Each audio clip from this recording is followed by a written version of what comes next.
Netanyahu had 1 ounce everybody, of and dignity, welcome he would have to resigned already. stream. But this Coming to you man from is the number hotbed one of person resistance in responsible Manchester. for this failure in And Israel. tonight, Never we'll be let him on following your from show the previous couple of live without streams looking at him having to issues answer for related that. to Because people the situation told in him Palestine, all along, you are fracturing the fighting military. This is dangerous what you're doing. A week before this war, I quoted a former Israeli director general of the defense ministry saying our reserve units are not right now. We are not prepared the way we need to be. And what he has done has been one of the greatest abdications of leadership in the history of the Jewish state.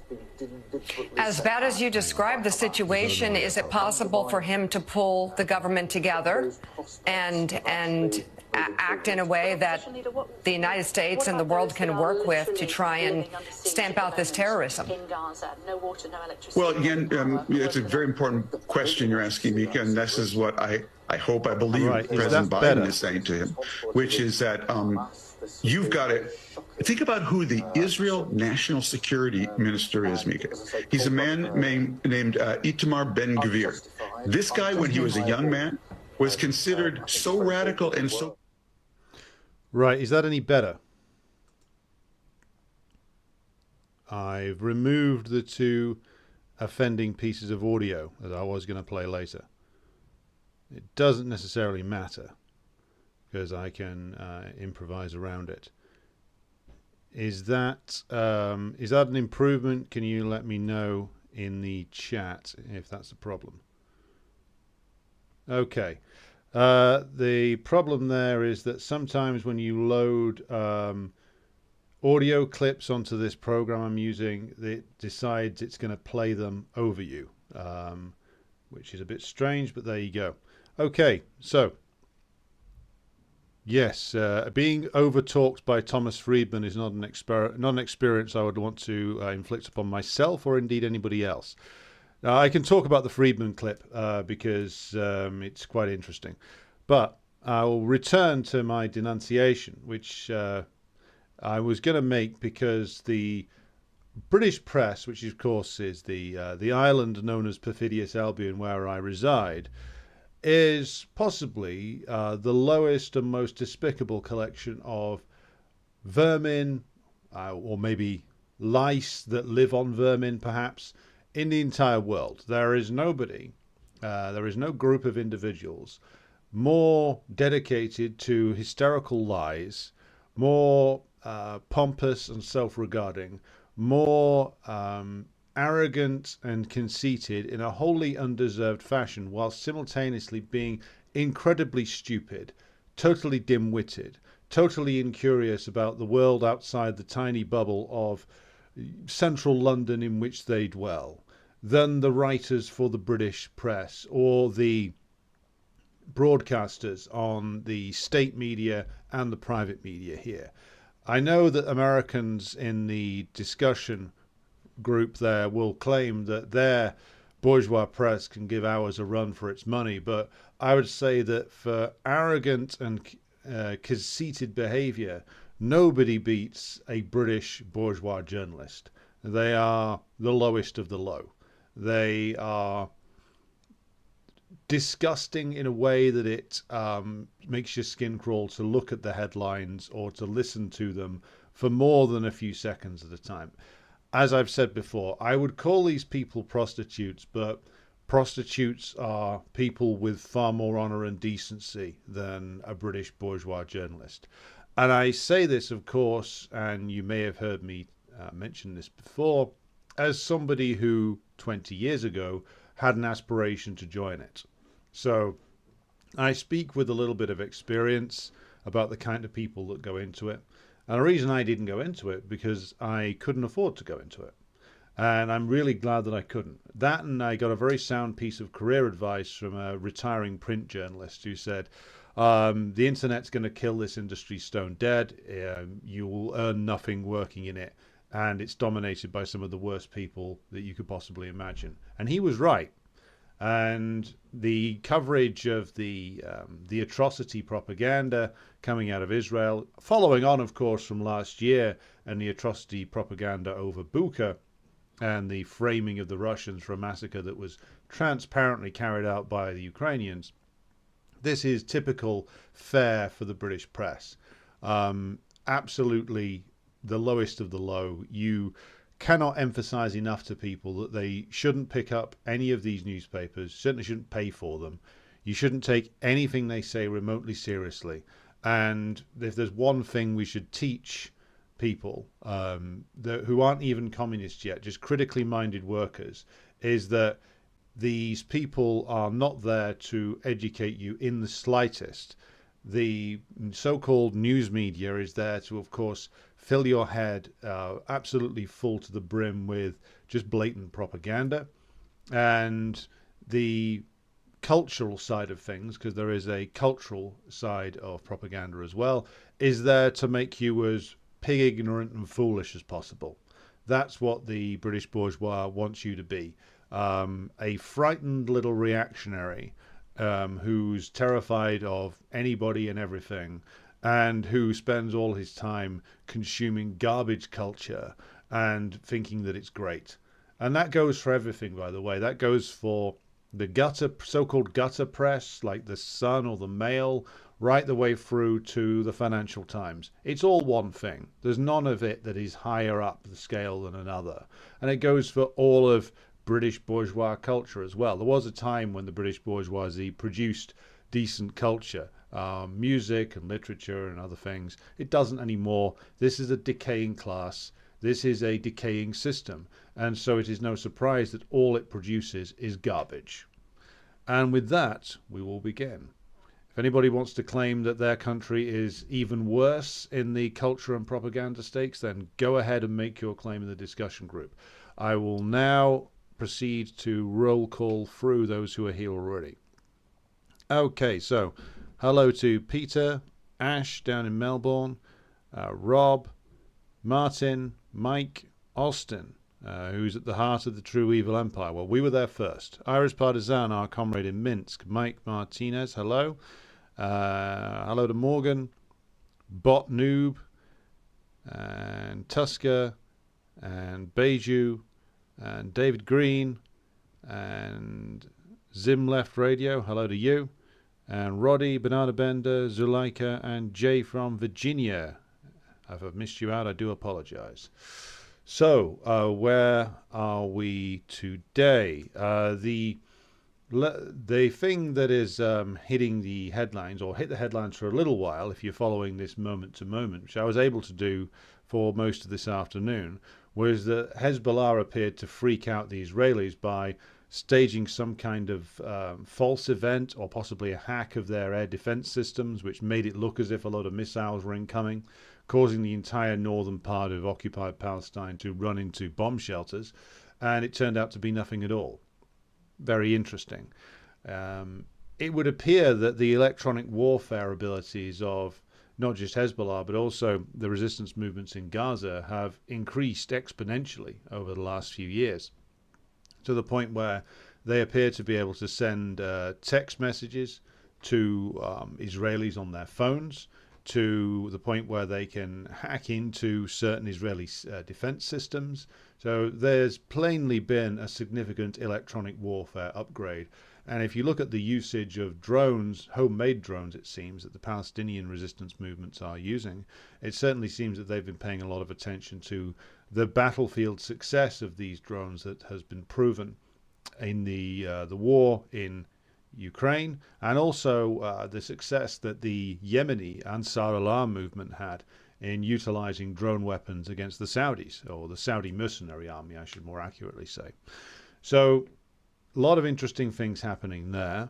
The US sent its aircraft carrier group to sit off the coast of Lebanon, apparently as a deterrent to who, they're not saying. I'm guessing it's Iran, though it would seem to me that if the US were to want to use that to bomb Hezbollah positions or something like that, then that would, of course, immediately necessitate a retaliation with some kind of anti-ship missile, which I'm pretty sure that if the Hezbollah fighters didn't have it beforehand, they've certainly got it now.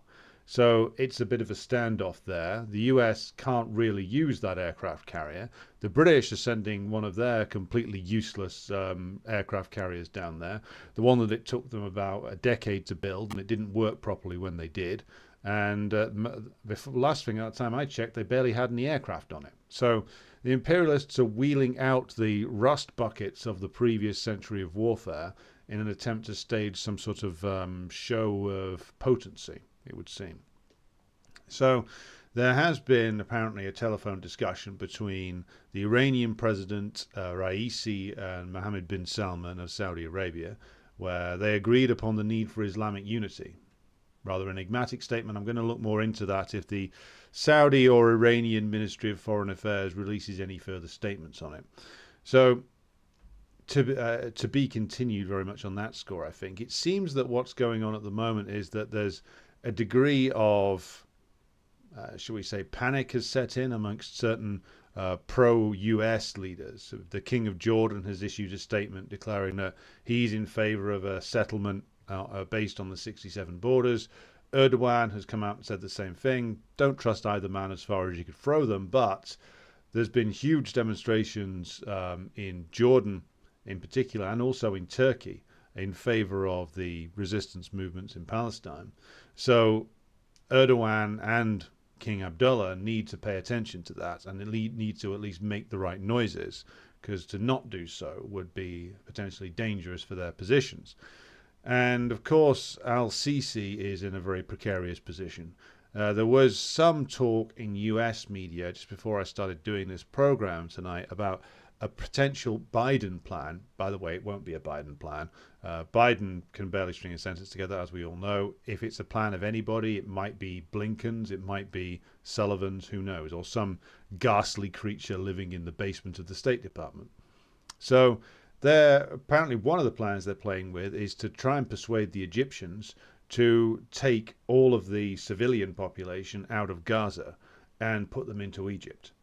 Now, I think that this is something that will definitely have been discussed within the Biden administration, but I don't think that even a comprador like Sisi is going to go for that, because if he's seen to be complicit with fulfilling the wishes of the craziest parts of the Israeli political system, who are calling for another Nakba. You know, the thing they always used to deny that they did? Well, now they're saying they want another one. It's like the same thing with the Turkish genocide denials. We never did the genocide. If you keep asking us about it, we'll do it again.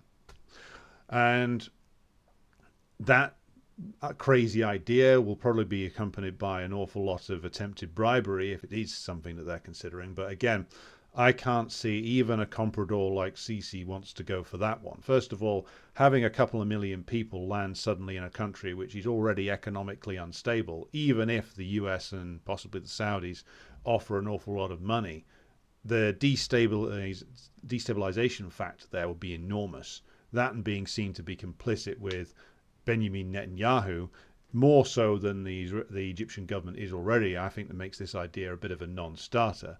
The most that this will turn into, I think, is that the Egyptian government will probably haggle some sort of deal to extract the wounded, perhaps. It depends upon also the way the political dynamics are playing out within Israel, which seems to be flitting between various stages of panic at the moment. There's a lot of talk, of course, that, they've mobilized 360,000 men or 360,000 reservists. Well, first of all, as I'm sure many of you know, in Israel, anybody, man or woman, who is able-bodied at the age of, I believe it's 18, is eligible for a compulsory period of military service, which means, yes, they have hundreds of thousands of people who've gone through military training.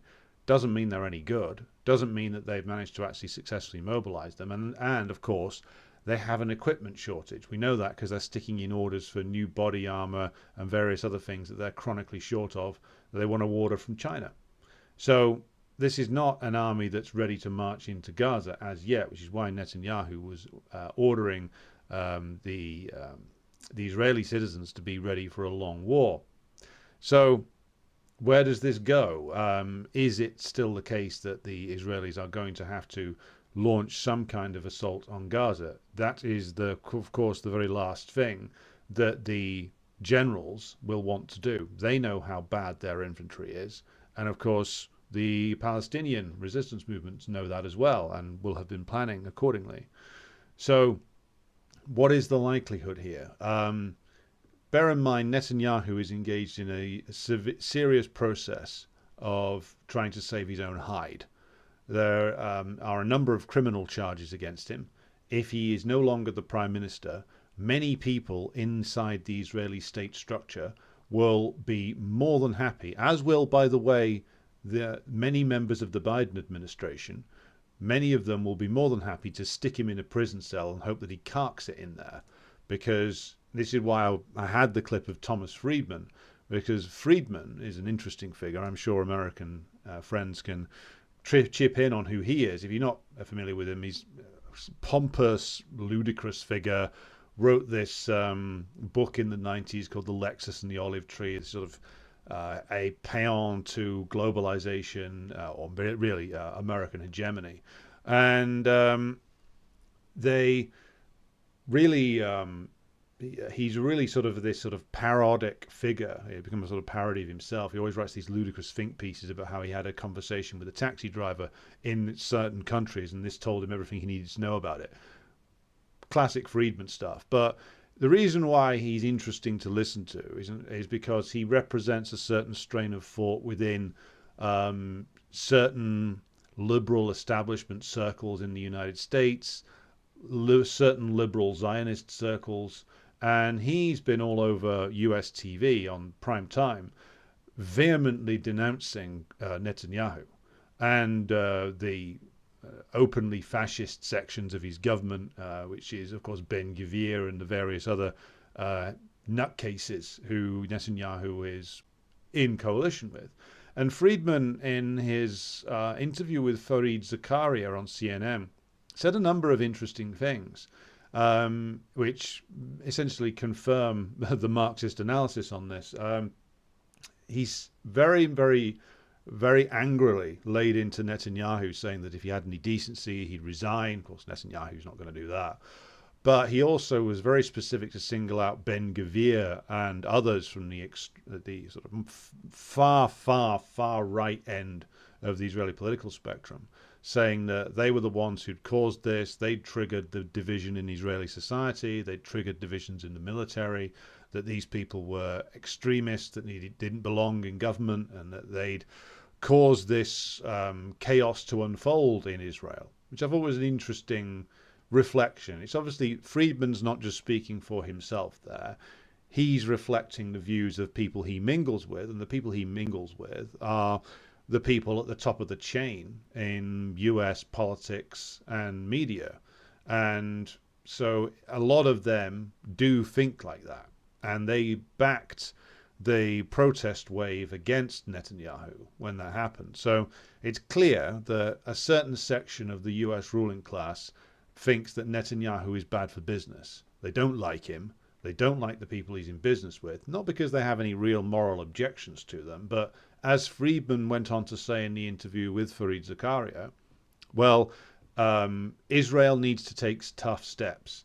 And you can't take tough steps and keep your allies on board if the people fronting that up are Netanyahu and Ben Gvir. I'm lifting directly from Friedman's words there. So this is a message that Friedman's conveying, not just to the audience in the United States. He's conveying it to Israelis themselves, because they will be listening. And he's conveying it in a way that is urgent, because even when Biden rambled through that speech yesterday, which, by the way, of course, full of lies, going, we can stand with Israel, looking like he was about to pass out. Kamala looked, catatonic. The words were one thing, of course, but they would still prefer that Netanyahu was muscled out and that he was sent somewhere never to come back again, as are the settler parties, and that they get some kind of unity government with Gantz and Lapid fronting it up, and have them do the repression. They don't want the public face of this to be the lunatic fascists basically the Jewish version of ISIS, which I think Max Blumenthal has referred to them as that before, and Benjamin Netanyahu, an open crook and long-term sort of political shyster with his fascist allies. People like Thomas Friedman think that that is a very bad sell.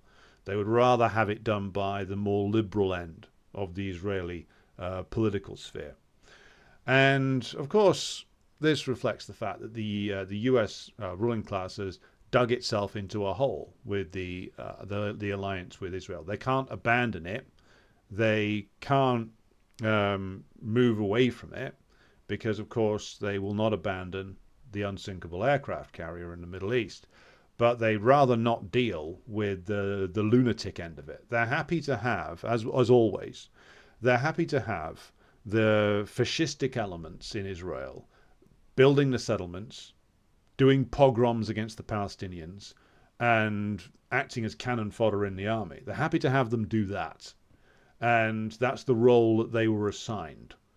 They're unhappy with them now because they've stepped out of the role that they were supposed to play. They weren't supposed to be in the high positions in the state. They weren't supposed to be running around openly talking about demolishing the Al-Aqsa Mosque. They were supposed to talk about that behind closed doors. They were supposed to not be the public face of Israel.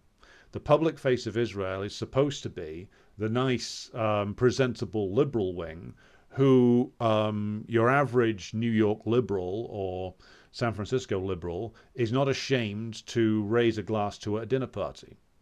And the fact that the government there now is a collection of crooks, fascists, and lunatics is making this a difficult position for US imperialism to maintain. But this is what happens. The monsters that they relied upon as the shock troops, as the vanguard of Zionism in the particularly in the 80s and the 90s and up to this point, who are a combination of the Jews who came from the Middle Eastern nations and those who also, to a certain degree, those who came from the former Soviet Union and some who came from the United States. But the strength of the settler parties is apparently amongst those who principally came from the Middle Eastern nations originally.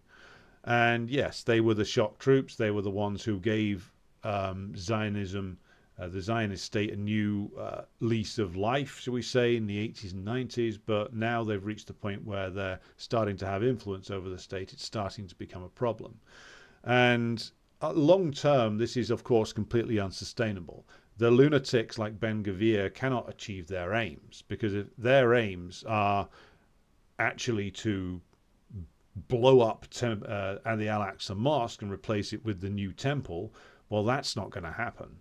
Because if the Israeli state does that, not only is it the case that no Arab leader can ever be seen to have anything to do with them ever again, but it could well be the end of the so-called moderate Arab regimes in Jordan and Egypt. But not only that, further afield, places like Morocco.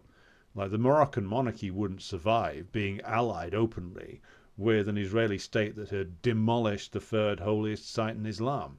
Like, it wouldn't be sustainable. The Moroccan king would drop them like a hot potato. Now, he may want to retain relations behind the scenes, but if that would be a tremendously risky maneuver for anybody to be seen to be openly allied with an Israeli regime that had done that. Now, of course, this is unsustainable for a number of reasons, but also it's, as Ash's comment in the discussion group points to, there is no moderate Zionism anymore. There never was, let's be clear. People like Ben-Gvir really are only just an updated version of what the original Zionists were 75 years ago. Yes, the original Zionists were prepared to conduct themselves in the language of and the practice of social democracy. That's why Israel was seen by social democrats in Europe as kind of this left-wing oasis. You know, just don't ask where the original inhabitants went. And when it was that, and when it was this ruled for a long time by the Israeli Labour Party, with the kibbutz movement being such a prominent part of Israel, and a lot of the Israeli hierarchy coming from kibbutzes, this was an easy sell, or a much easier sell on the left. Or many in the Labour Party in Britain in the 50s and the 60s, including, I think, the big Labour left-wing hero, Nye Bevan, the man who founded the National Health Service here, who was a supporter of Zionism, seeing it as a left-wing movement. Now, bear in mind, of course, there was plenty of social democratic movements in colonized nations that were also deeply racialist and based on extermination and subjugation of the native population. Just look at Australian social democracy and that particular history. Australian Labour Party in its earliest days was both one of the most successful in terms of getting elected to Parliament, and also what was led by some of the most deeply racist people you could possibly imagine. One of the earliest slogans of the very earliest form of Communist Party in South Africa was for a workers and a white South Africa. So these strange formations were not exactly unfamiliar in the early to mid part of the last century.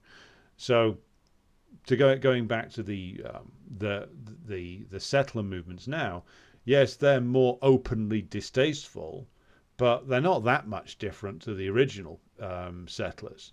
They're not that much, they're not that far apart, really. In rhetoric, they are, but their actions are pretty much the same.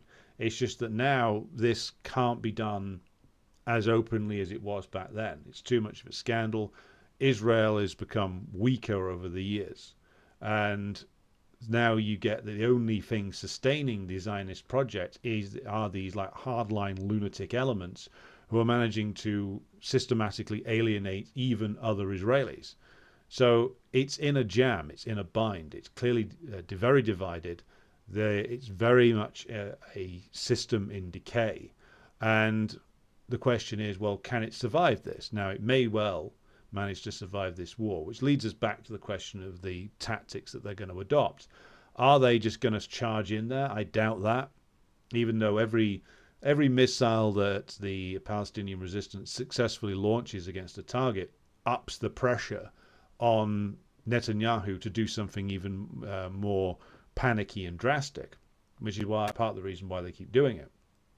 And the Israeli military commanders, who are not as stupid as the politicians, will want to choke off Gaza more so than it is already from all supplies, food, water, energy.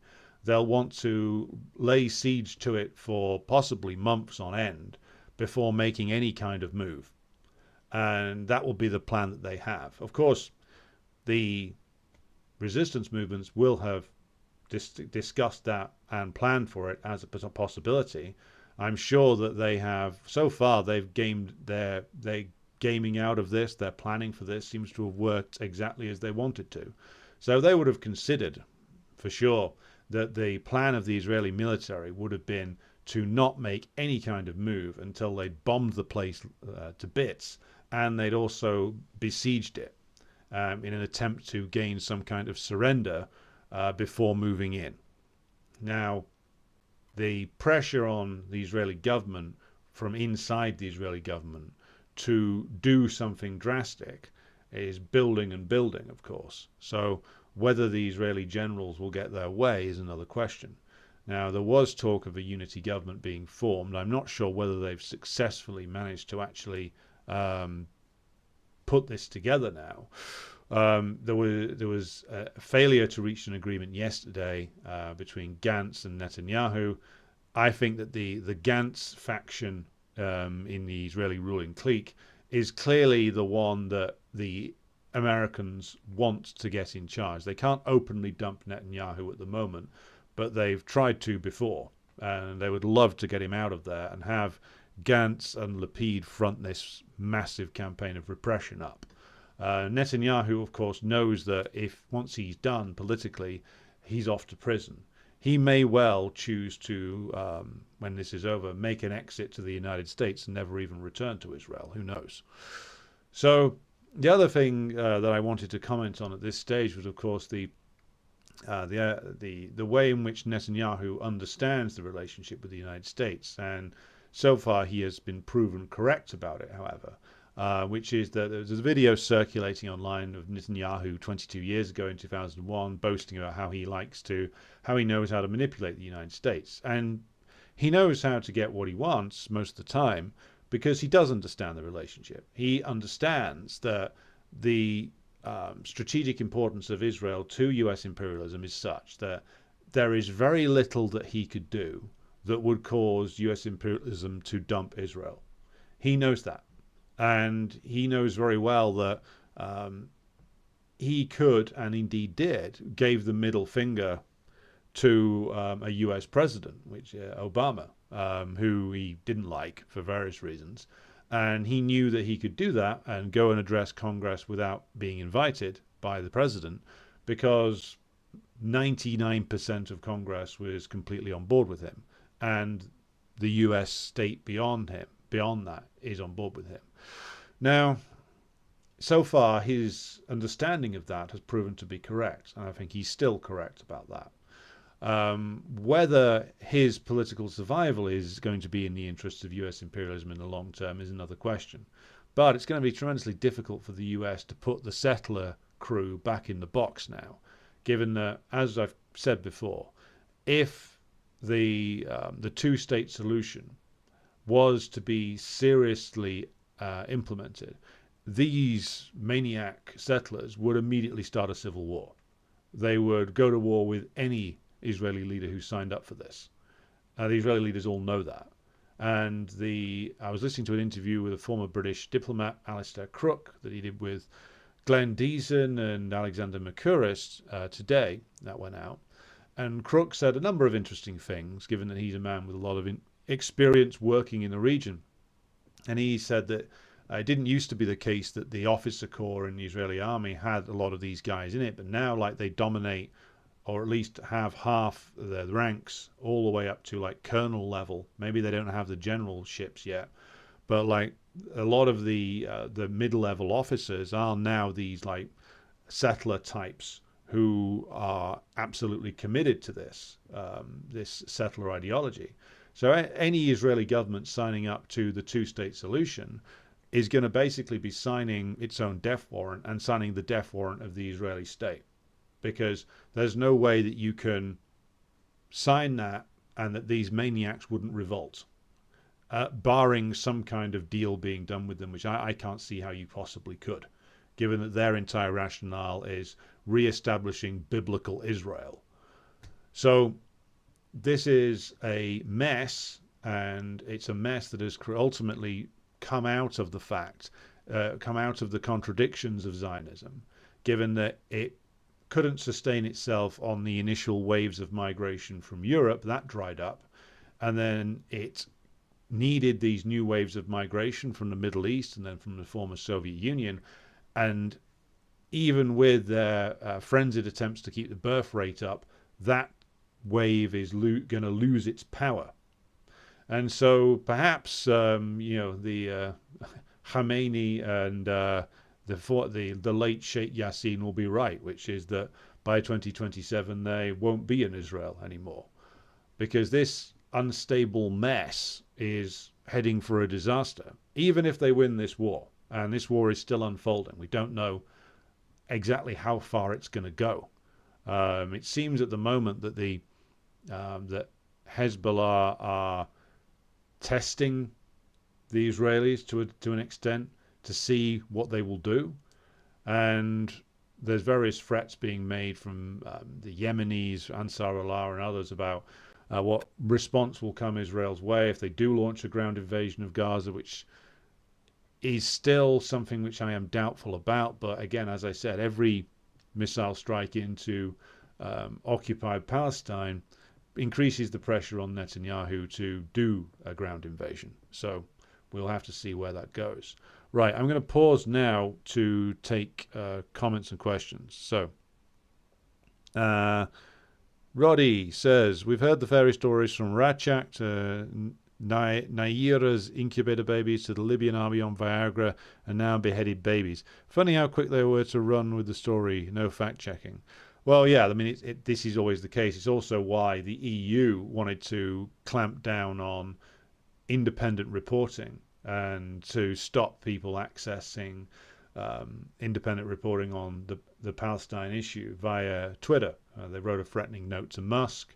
There's people reporting that that they can't access stuff by the Grey Zone via Twitter.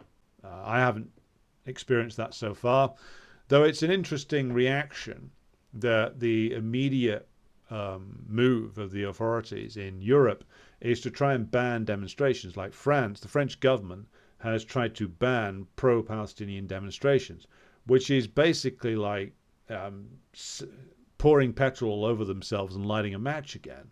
They've just got over like a wave of riots with an enormous amount of repression, by the way, that started back about a few weeks ago. So they're now going to try and say that you can't demonstrate in favor of Palestine or face arrest. I'm told that similar things are happening in Germany, which is becoming more and more of a horrifically repressive, perhaps German comrades have called it typically Prussian society. The idiot of a Home Secretary here, this woman called Suella Braverman, has declared that waving a Palestinian flag could get you 10 years in prison. Now, I don't think that's going to come to pass because even the most frothing reactionary judges in Britain would hesitate before passing that sentence. It's designed as an intimidation maneuver, principally. There was a story came out that in Manchester today, some guy got arrested for waving a Palestinian flag. I saw the footage of it. It seemed pretty real. There is going to be what looks likely to be a large-scale demonstration in Plattfields Park in Manchester on Saturday of this week that I will be going to. We'll see how that shakes out. Will Greater Manchester Police try and arrest people who turn up for that? I doubt they will. They are very brave when it comes to confronting guys on their own. They're much less brave when it comes to thousands and thousands of people, which if the mosques in this particular part of the world mobilize in a serious way, they can get at least 10,000 out, maybe more on very short notice. In 2014, they got about 10,000 people out at very short notice against, it was Netanyahu's war on Gaza back then. This is even bigger. So, and there's, of course, the threats to the Al-Aqsa Mosque as well. So we're probably going to see like a pretty damn big demonstration in Manchester on Saturday. I will try and do some live streaming from that. So if you're able to watch from midday British time, I'll try and get online and show you what's going on. So, yeah, repression everywhere. I mean, I think that we need to make very, very clear that if their case was strong, if the case for Israel was strong, if the case against the Palestinians was strong, that the Palestinians were committing all these like heinous war crimes, then none of this repression would be required. They wouldn't require threatening letters to Elon Musk to censor more on Twitter or anything like that. They wouldn't require the idiot Suella Braverman to go out and threaten 10 years in prison for waving a flag. This is all coming from a profound crisis of the imperialist states. It's coming from a profound crisis in Israel itself. It's coming from the weakening of US imperialism. All they know how to do is offer more repression now, and threats, and waving the truncheon of the police at you. And I think that this is in many ways a positive sign. If they cannot combat any counter argument, if their only response is to threaten you with prison, then things are proceeding in the right direction, comrades. Of course, this doesn't automatically mean a win for us, but it does mean more and more opportunities to talk to people, more and more opportunities to talk about the nature of the state, both the Israeli one and the British one and the American one, depending upon where you are. And more opportunities to talk to people about, well, what role does Israel play? And why is it that the British state, the French state, the German state, the American state, all of the imperialist bloc are all on board with Israel? Why? And it's an opportunity to talk to people who maybe were skeptical about other things but are still on board with this. So why is it that the politicians, which they say they all hate and don't believe a word they say, they're suddenly prepared to believe them when it comes to the story about Israel? Why is that the limit? Opportunities arise. So Banana Bender says it was black Americans, I think, who were the maybe descendants of slavery that created jazz music. Good point. Hello to Slava, comrade in Chicago. What was the last good British band? Asks President Jesus. Well,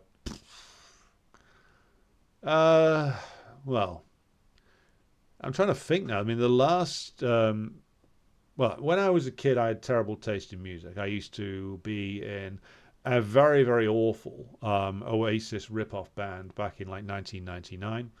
So the 90s were not a good time for music. I mean, I still enjoy the music of like Massive Attack, if you're familiar with them. I mean, that's still, they still got a decent degree of creativity. They did a lot of interesting sounding things.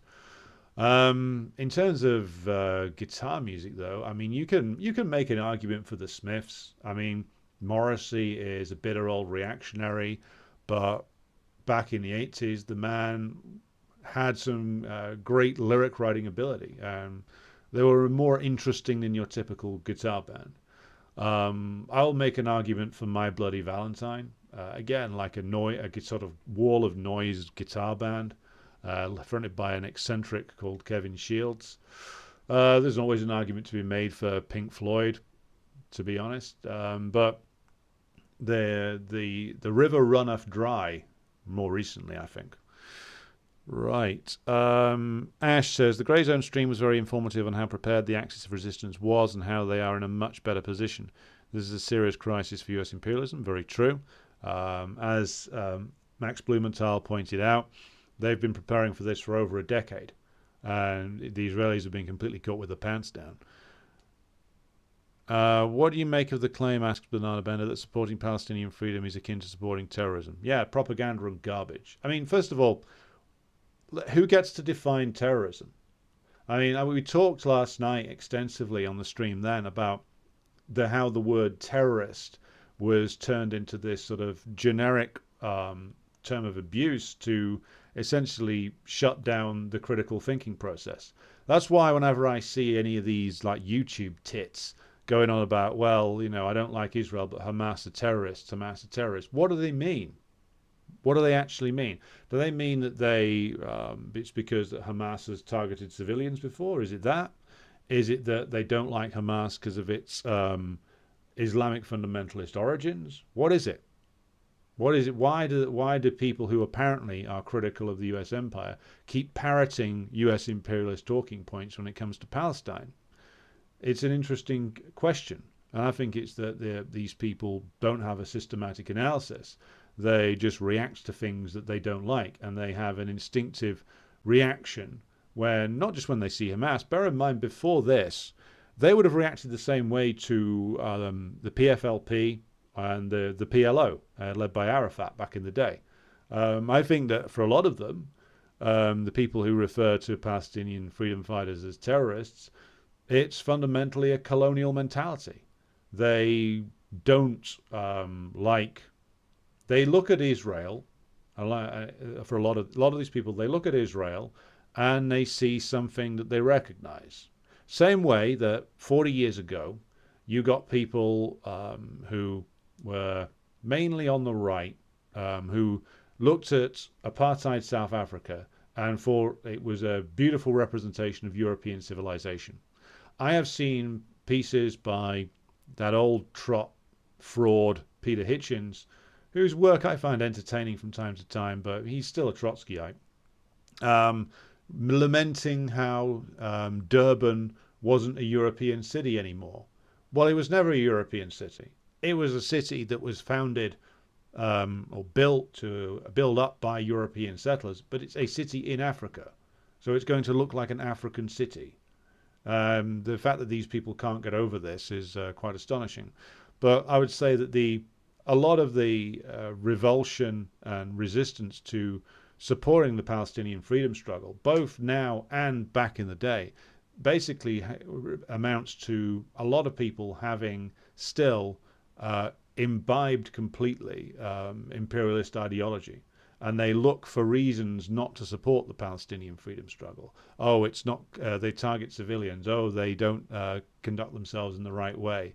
this is all the kind of excuses that these people, the people on the left, make these excuses because they don't want to do anything to upset the ruling class. They don't want to do anything that would cause them to have an uncomfortable moment at a dinner party. That's why they routinely denounce Hamas and say how much they hate Hamas. 40 years ago, they'd have been doing the same thing with Arafat, because for a lot of these people, they can't go beyond the imperialist ideology. It is something which, especially for left reformists, they can't escape. For characters who are just open reactionaries, they see Israel as a great bastion of European civilization, or Anglo-European civilization, that they want to defend at all costs, because this is like a colonial project that they are sometimes materially, often ideologically invested in. And for that reason, they want to defend it to the death of the Palestinian population, basically. So that was argument that Banana Bender's talking about here was garbage 40 years ago, and it's garbage now, and it needs to be rejected in the strongest terms possible. Ash says, from Ukraine to Niger to Palestine, who is next to weaken US imperialism? I hope somewhere in Latin America. Well, it's going to be an interesting one. Be interesting to see how things shake out in the struggles in Pakistan, for instance, and whether the influence of US imperialism withers there any further. I'm hoping that, I'm sure everybody's hoping that Evo Morales stages his political comeback to victory in the next Bolivian elections. That would certainly be something, that the Venezuelan revolutionary process can continue to strengthen. The big one for me, or the two big ones for me in Latin America, are what we've discussed before. It's Brazil and Argentina. Now, it may well be that Javier Milei, the US stooge candidate, wins the presidential election, but I'm hoping that the Argentine working class can resist him successfully.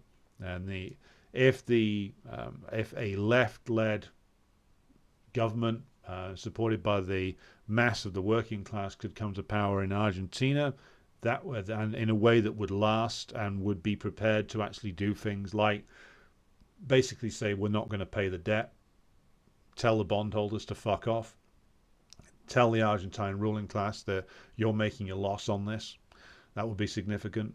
The strengthening of revolutionary forces in Brazil, that would be a hugely significant development. The Lula government tap dances along a very fine line at the moment, which leads him to make like ludicrous statements trying to both sides the Israel thing, and of course approving of the US force going into Haiti. So the strengthening of revolutionary forces in both Argentina and Brazil, I would hope to see that in the near future, along with the rest of South America as well. We've talked a lot before about the US imperialists having a clear plan for the reassertion of their interests in Central and Southern America. I'm hoping that the great masses of those nations can successfully resist that, and it would be incredibly significant if they did.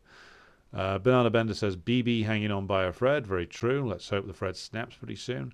Kent, glad you're enjoying the impressions. I may treat you to the Donald Trump impression at some point. Yes, to Ash's point that the moderate Zionism was never a thing, I don't think.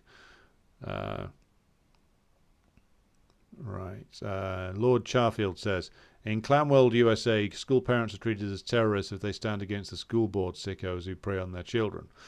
Yeah, that's certainly the world of US leftism. Irish Partisan says the Israeli left is now just the Communist Party of Israel and its affiliated trade unions and the remnants of the Labour Party. Yeah, that's about 8 seats in the Knesset. Yeah, the Labour Party that ruled Israel for must be 35 years uninterruptedly, or 30 years uninterruptedly, is now just a rump, because it went the same way as many other social democratic parties. But even, as always, in an extreme settler colonial society, it went in a even more extreme form of degeneration. Hello to Junior Cadiz, glad you could join us. People supporting Palestine with the flag and protests were called terrorists, and right-wingers were asking where the police were. Yeah, well, that's probably going to happen to us on Saturday, so strap in, everybody. Bot Noob says, when do you think the EU will collapse? Interesting question. This could be an hour in and of itself. This is guesswork. It's educated guesswork. The coming defeat in Ukraine, and we're coming up to Beiju's comment here, the coming defeat in Ukraine, which is gathering speed now, is going to severely damage the EU. There is going to be a lot of recriminations between all of them. The Poles are going to turn on the Germans to an ever greater degree. The Scholz government is going to fall at some point. The defeat in Ukraine may well do that. They'll all cling on together, but at a certain point, the German ruling class are going to call time on this, and they're probably going to tell the FDP, the Free Democrats, to pull the plug on the traffic light coalition and get Scholz out of the way and bring in a new, more effective, more typically openly, nakedly reactionary government. Not the sort of phony progressivism of Scholz, but somebody from the CDU, maybe even a coalition with the AfD. I wouldn't rule that out. We did have a brief discussion about Wagenknecht last night. But Germany is central. If Germany falls into a major economic and political crisis, then the EU is done. Without Germany, there is no EU. He certainly can't stitch together an EU with the Eastern European countries, Greece, Italy, and France. So it depends. I mean, this is all stuff that has been hardwired in for a very long time. If there is the renewal of the Eurozone debt crisis, which is not solved, it has not gone away. They papered over the cracks by exerting a horrible price on the Greek working class and others to get out of that, but it's still there. So I think that I'm going to go and try and make a bit of a prediction now in response to your question. I think that by 2025, there will be clear and obvious fault lines in the EU between those in the East who are a little bit more aware of what's happening.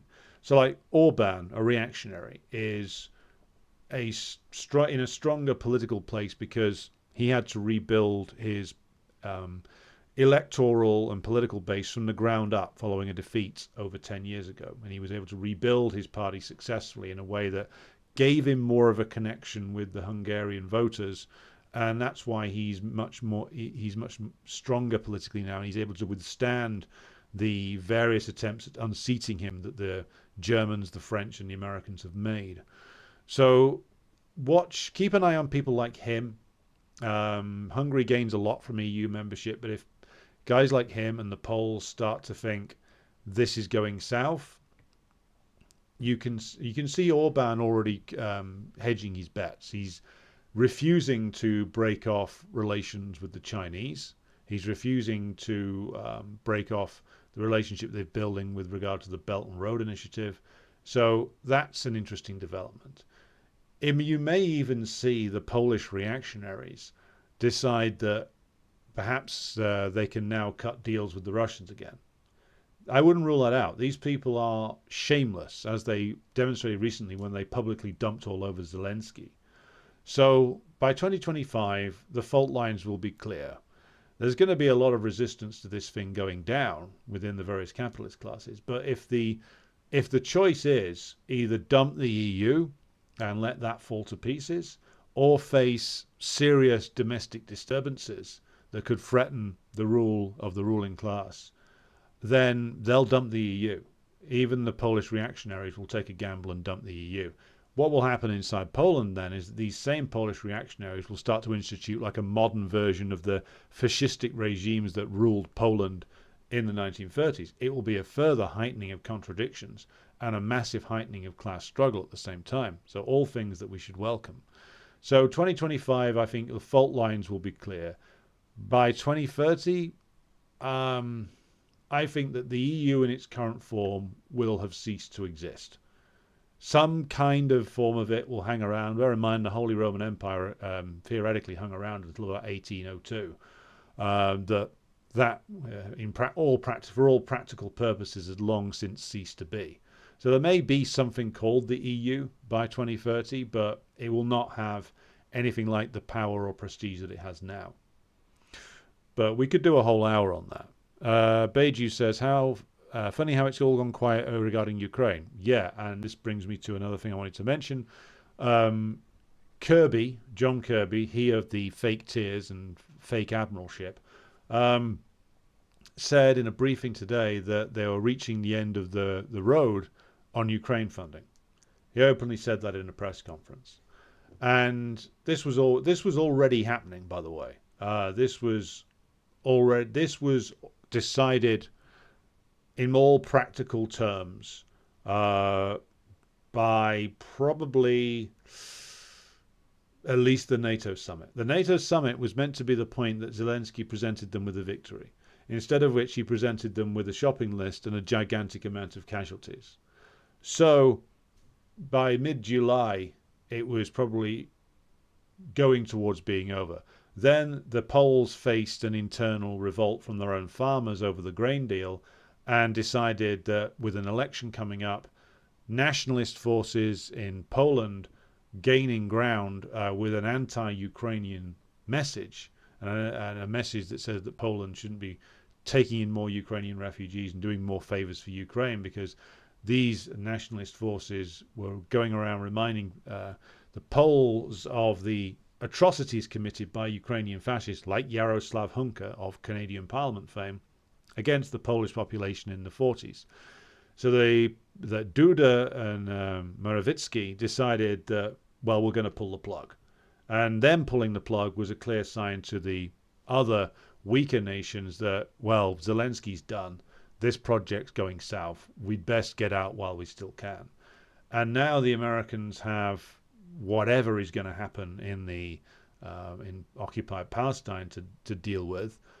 And now the European Union nations have obediently followed the master in painting or beaming Israeli flags all over their public buildings, including, by the way, the Victory Arch in Rome, which was built to commemorate the victory of, I think it was Emperor Vespasian over the Jewish revolt. Can't help but think that that might be trolling on somebody's part. But now they're all following the master into the crisis in Palestine. The Israelis might get a visit from Zelensky, but on a permanent basis.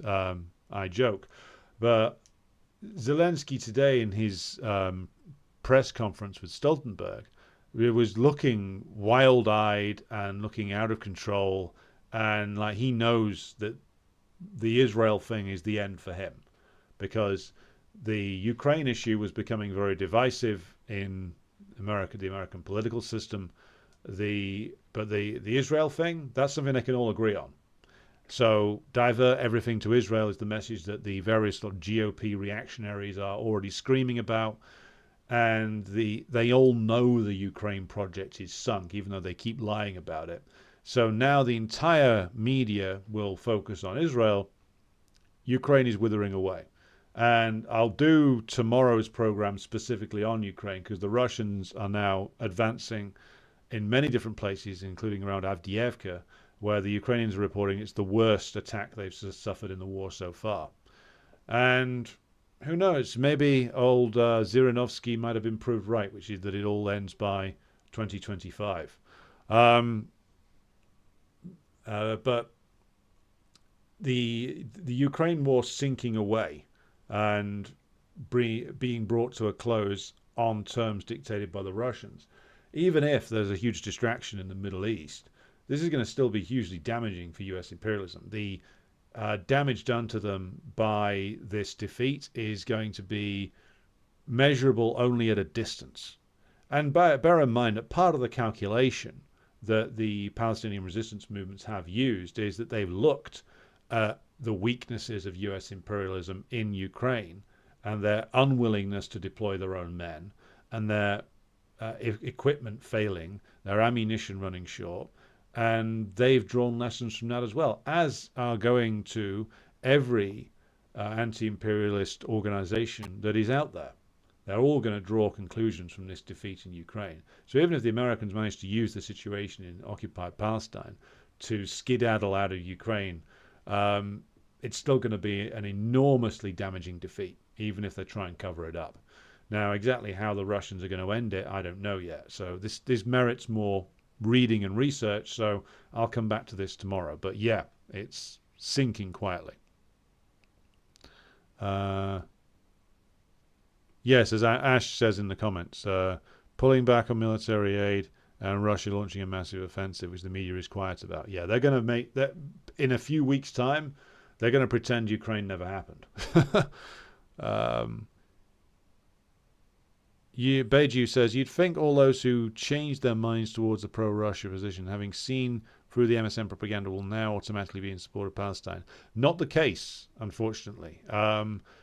It turns out, I think it's because there is that colonial and imperial ideology still operating in a lot of places that strengthens the support for Israel. There is also the fact that Israel's had 75 years of propaganda on its side. The Ukraine project only really had 10. Yes, they were invested in it for a long time, but they weren't openly talking about it really until 2014. And really up until 2022, even in the bourgeois press, they were reporting upon the fact that there were so many Nazis in Ukraine. And the fact that they didn't have enough time to build Ukraine as a propaganda point up really started to show up when things went south on the battlefield. Israel has had 75 years at least, I would argue longer. Pro-Zionist propaganda in Britain goes back to before World War I and has been relentless ever since. So they've got a lot more propaganda credit in their column, shall we say. And so it's a little bit more difficult to overcome that all at once. But I think we will make progress. The pro-Palestine sentiment actually in Britain is actually a lot more widespread than people who had a proper understanding of the Russia situation. In fact, like, you'll find that many people who were very weak or completely wrong about the Russia situation now coming on side on the Palestine situation. Like even Owen Jones, a man I despise and who still has me blocked on Twitter from the Brexit arguments, has got himself in a row with like various Labour right-wingers about the issue. So again, it's a strange situation. I see Brand AOC has finally fallen, managing to finally please nobody, either the reactionaries or the left, because she finally, as somebody commented in the Telegram group, found an issue that the left weren't prepared to abandon, which is the Palestine issue. And she put herself on the wrong side of it, which is a fall that's a long time coming and very well deserved. Okay, Junior Cadiz, I'm doing all right. Hope you are too. President Jesus says Stone Roses. Yeah, and maybe you're right there. I think the Stone Roses were musically interesting. I think John Squire was a very fine guitarist. He is a very fine guitarist. Brown was an interesting vocalist, and he's an authentic Manchester eccentric, so I have to defend him to a certain extent. So yeah, they were musically interesting. The guitar bands, a lot of the guitar bands of the 1980s were far more musically interesting than those that immediately followed them in the 90s. Mike Martinez says Suede. They've got about 5 good songs, mate, to be honest. Lord Charfield says Stranglers. Whatever happened to Leon Trotsky? He got an ice pick that made his ears burn. No more heroes anymore. PJ Harvey. Yes. Yeah, I'll agree with that one. Interesting artist. Hawkwind. I do love Silver Machine, I will admit.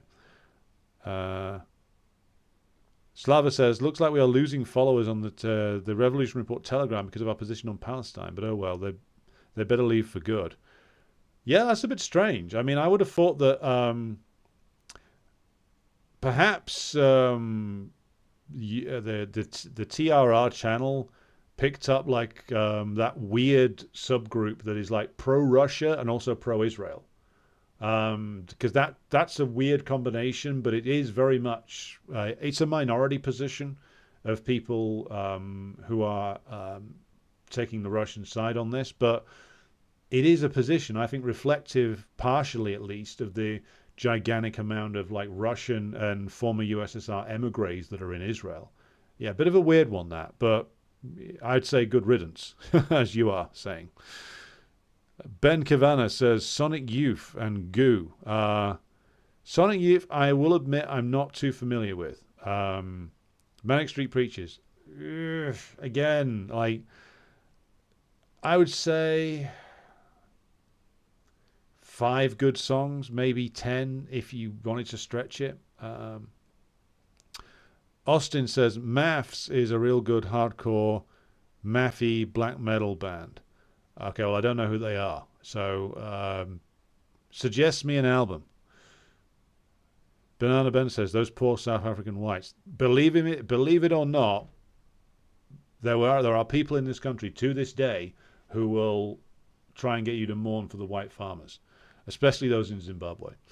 Sade and Pulp says Zuleika. Pulp, kind of. I mean, I think they did a few interesting albums. I just think the 90s stuff is like nowhere near as interesting as that which came before it. And I grew up in the 90s. The Makumi says the right are still lamenting Rhodesia. Yes, some of them still are. I mean, a lot of the coverage of Mugabe, and we will come back to Mugabe at some stage, was motivated by the fact that he defeated, or the Zimbabwean freedom movement defeated Ian Smith and the white minority government. Rhodesia was a big cause célèbre of like the international reactionaries in the late 60s and 70s.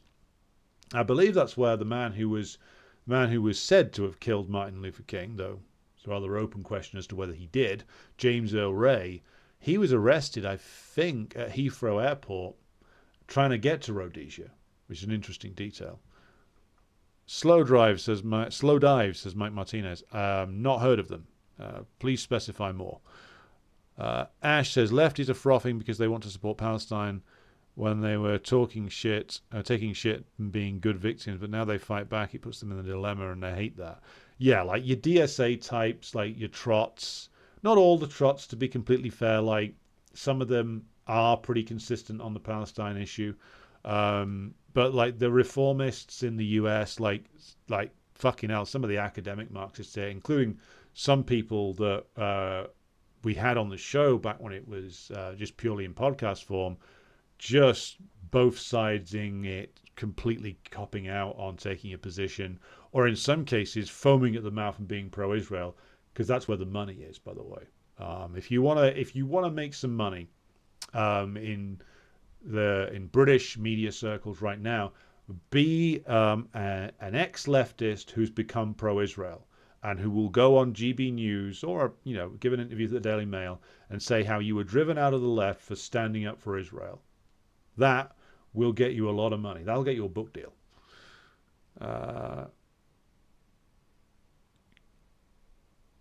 Cannibal 21st. Zulu and End It are pretty bad ass new hardcore bands. Not familiar with either of them. Maybe this is something that has passed me by. But again, feel free to post song suggestions in the chat. I will respond to them if you do so. Banana Bender says Palestinians are anti-Semitic, but I just heard New Yorkers shouting for Palestine to be genocided. Yep, that was the video shot by Jeremy Lafredo for the Grey Zone yesterday. So a bunch of like guys who look like they'd just come out of a roid session at a gym, screaming about like how they need to kill all the Palestinians. You know you're on the right side when that's who your supporters are.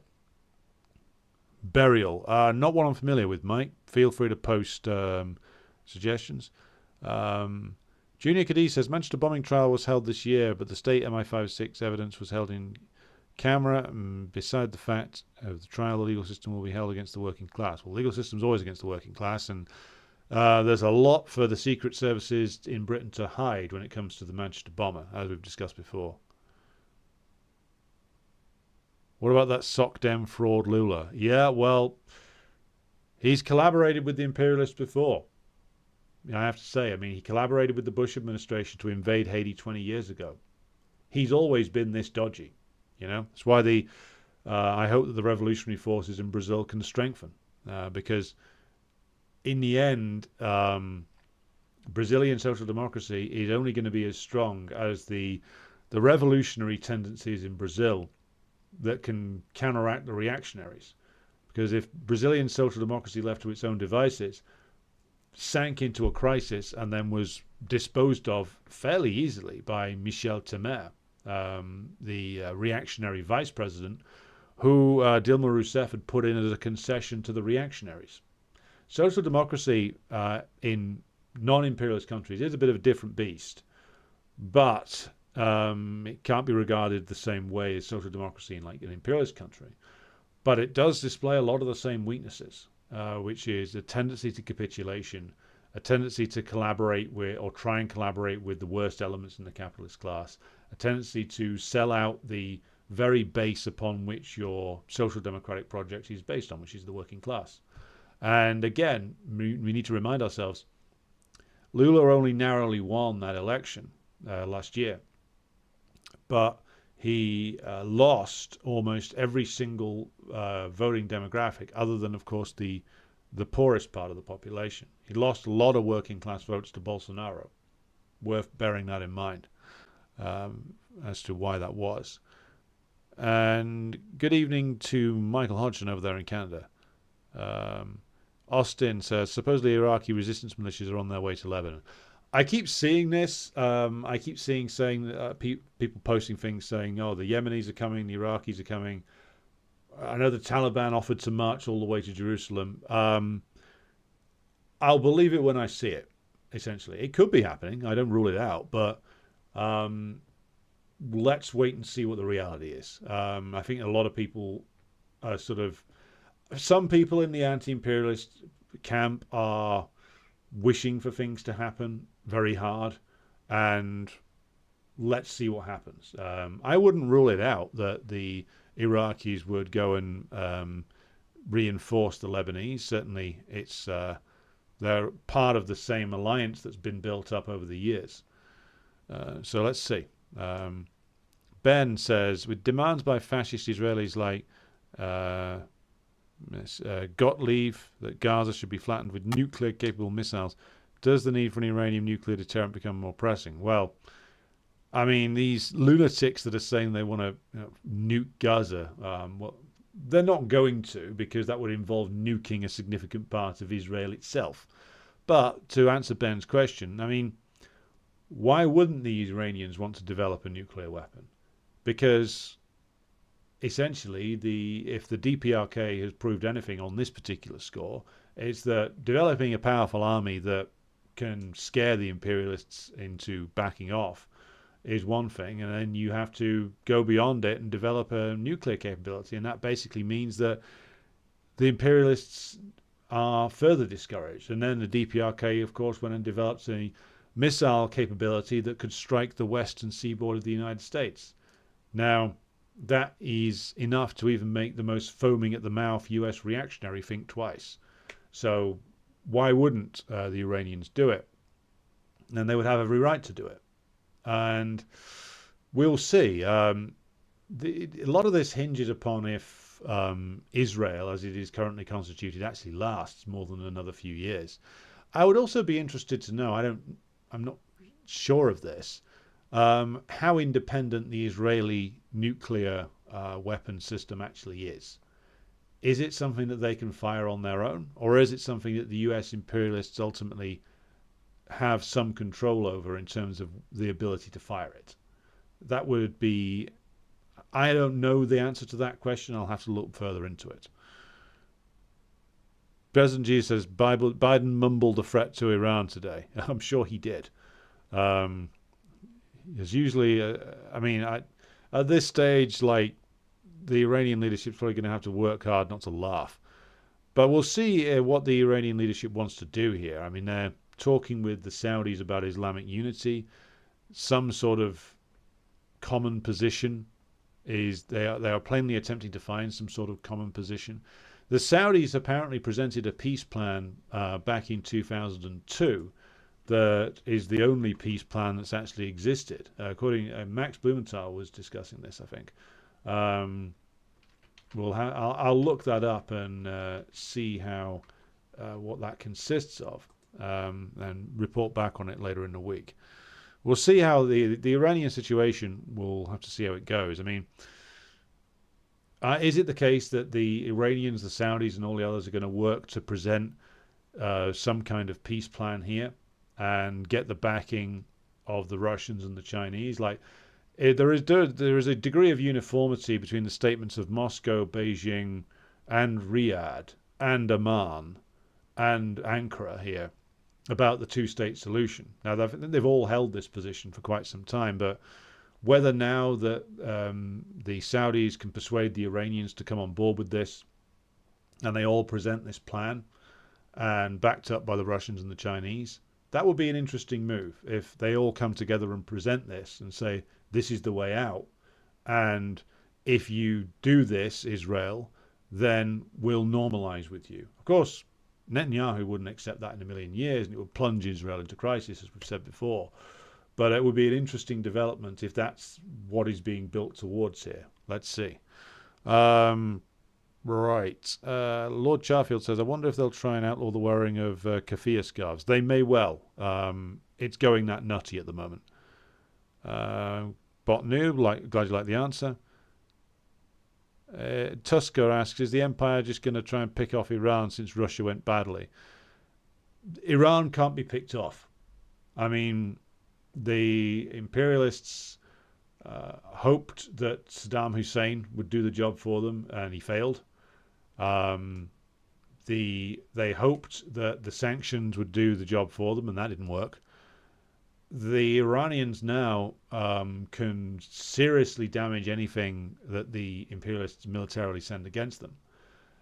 They know that. The Washington crew knows that.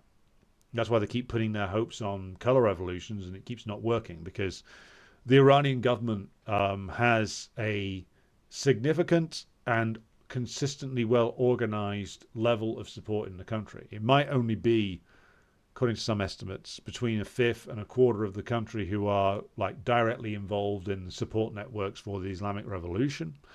But if they are well organized enough, that's enough against a disorganized opposition movement for now.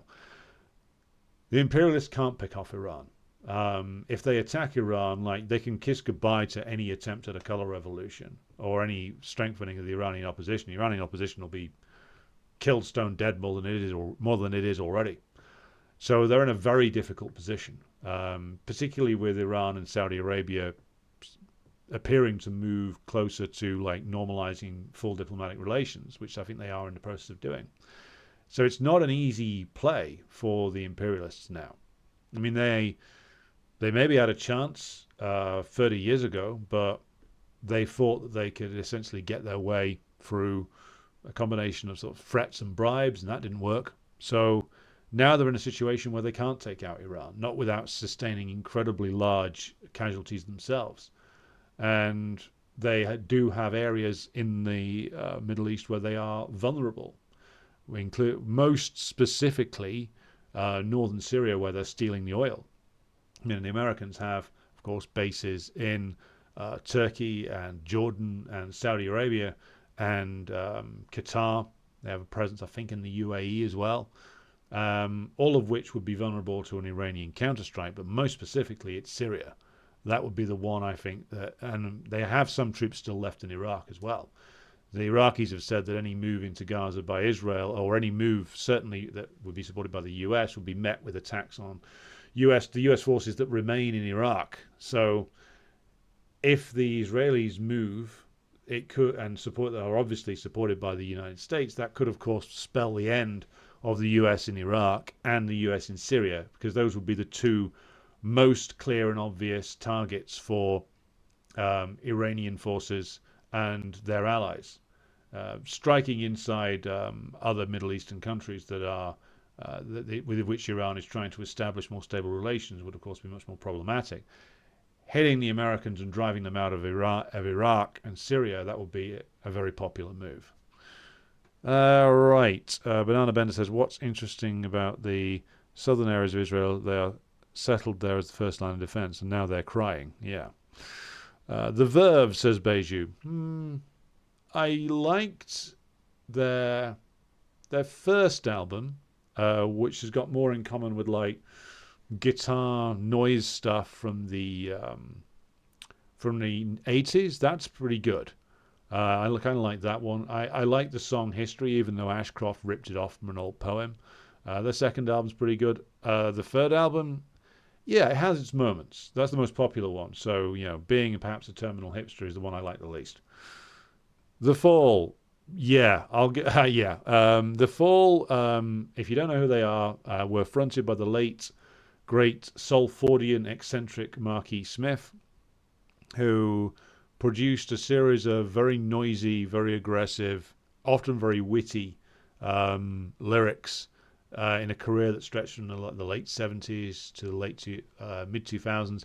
I saw them live a couple of times. The first time was fantastic. The second time was awful, but neither was boring.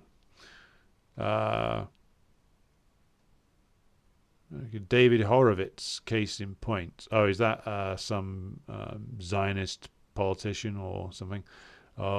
American guy, perhaps? Materialist class analysis of Lula's statement on Palestine. That'll have to wait till tomorrow, but I will do it. Mike Martinez says, seeing Morrissey on Saturday at Graceland, my favourite music is from Manchester. New Order, Joy Division are the best.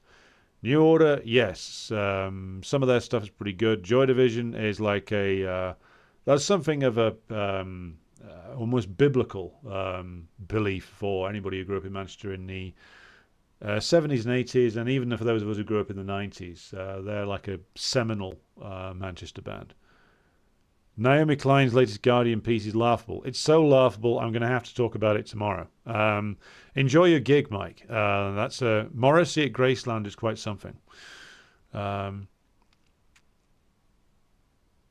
Makumi asks, can you explain why Owen Jones types think Palestine isn't imperialism and Ukraine is imperialism and Ukraine isn't? You're asking me to look inside the mind of Owen Jones. Yeah, okay.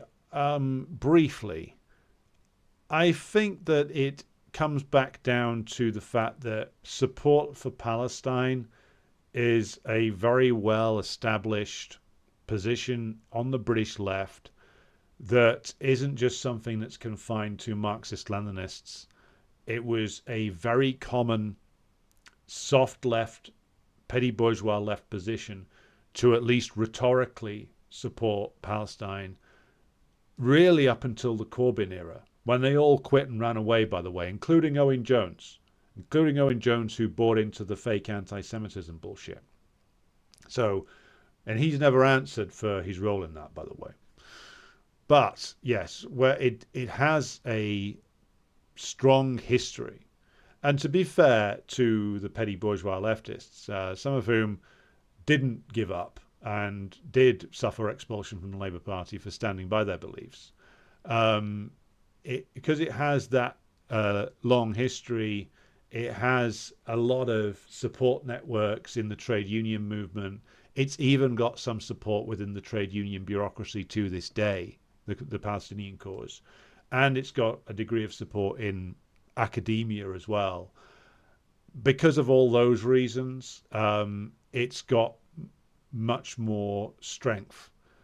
The Ukraine thing took a much higher political level to properly understand. I didn't properly understand it 10 years ago. In fact, I didn't properly understand it when the special military operation started. Not really.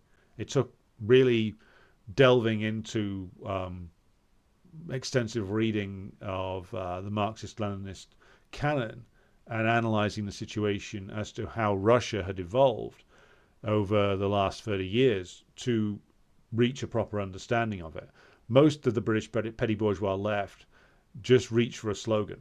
And Free Palestine has been an accepted slogan for them since really the 60s at least.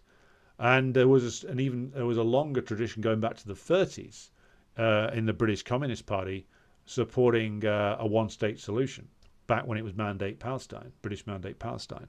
So that would be my answer to that. Like, it's a cause with a longer history and deeper roots in the traditional avenues of the petty bourgeois left. The Ukraine situation required a whole new analysis, or just a consistent ML analysis, and on that score, the petty bourgeois left aren't capable of doing it. And of course, there is the other side of it, which is that the petty bourgeois left will still be attracted towards causes where the majority of the Palestinians can be, or the majority of people affected, can be portrayed as helpless victims, because the petty bourgeois left like a helpless victim. They still get very squeamish around armed resistance, though. The fact that Jones was prepared to have an on-air row with some ghastly Labour MP speaks to the fact that I think some in the Labour left are going to use this as a rebellion against Starmer, because Starmer's position on it is vile. I mean, I will come to him tomorrow, because we're running out of time tonight. Right. Maths isn't everyone's cup of tea, but check out Ascent or The Fires Courting the Sea. Okay. Noted down.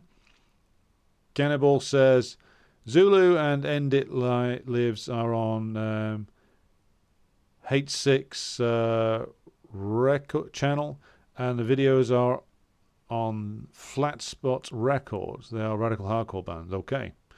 I have liked some hardcore stuff in the past. I mean, I did listen to, what was it? Henry Rollins, I think. Some of his stuff back in the 90s. That's probably not acceptable for hardcore fans these days, though. But I will check those out.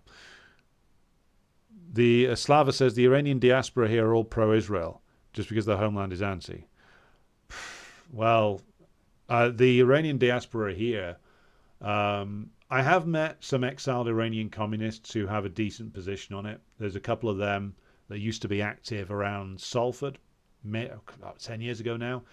The Iranian monarchists, though, who have a strong presence in a number of cities now, they're just completely full-on pro-Israel, pro-America. I mean, I think those people would see their own homeland burn, to be honest, if they couldn't be put in charge of it again. Just complete bottom-of-the-barrel compradors. I mean, no matter how much you hate the regime of the mullahs, like wanting the Americans to roll into your own country is akin to wanting your own country to get a death sentence. Again, no matter how much you hate the current rulers of it, there's no justification for that. Okay, well, I'm going to leave it there for tonight. We've been going about 90 minutes or so. So I'm going to thank everybody who's contributed to the multifaceted discussion we've had this evening. It's ranging from Ukraine to Palestine to various bands. Always feel free to chime in on the band discussion. Always good to hear what people are listening to. So thank you to everybody for tuning in. The audio version of this will be going up on Patreon. I'll be back again with you tomorrow. But until then, good night, and I'll leave you with the musical transition.